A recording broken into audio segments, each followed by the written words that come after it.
Hello, good morning. সবাই কেমন আছে? আমরা ভালো আছি। এখন বাজে সকাল 7টা। এখন রান্না বান্না করবো, তারপর বাবা অফিসে বেরিয়ে গেলে আবার দুপুরবেলা রান্নাটা করব। ঠিক আছে, ব্লগটা কন্টিনিউ করো। এখন বাজে হচ্ছে সকালে 7:30টার মতন। দেখুন বাইরেটা কি সুন্দর লাগছে দেখতে, চারিপাশটা। আর পাখিগুলোও ডাকছে কি সুন্দর।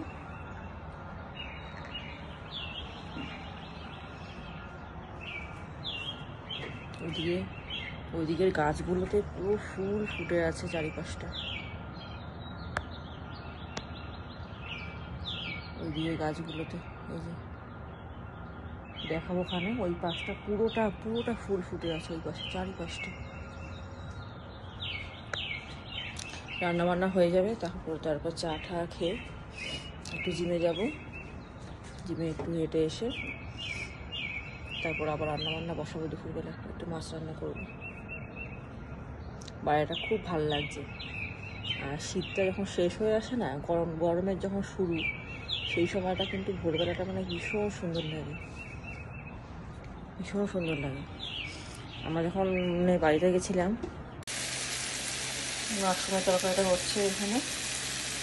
তারপরে ডিম রান্না করে দেবো, আর মাছটা ভেজানো আছে ওদিকে। মাছটা নরম করে তারপর বাবা বেরিয়ে কিছুক্ষণ পর মাছটা রান্না বান্না করবে।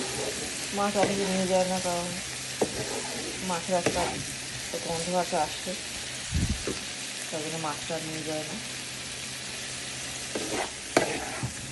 তো বলে তরকারি থাকে রান্না করে দিতে।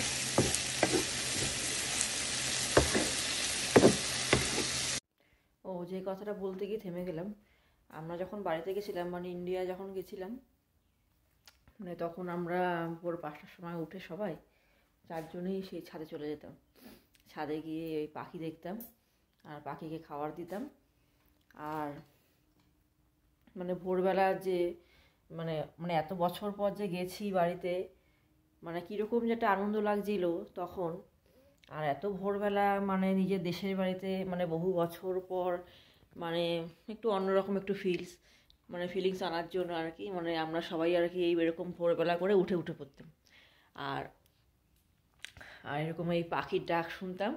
আর এখানে এসব মানে মানে একই অভ্যাস আর কি আমার রয়ে গেছে। এখানে তো দরজা খোলা যায় না মানে সেরকমভাবে ঠান্ডার মধ্যে। তো সেটাই বলছিলাম আর কি। ডিমের থেকে শরীরটা এতটাই অস্থির করছে যে আমি মানে পুরো ঘুমিয়েই পড়েছি। তো বেলা 12টা বেজে গেছে এদিকে মাছ বসাতে।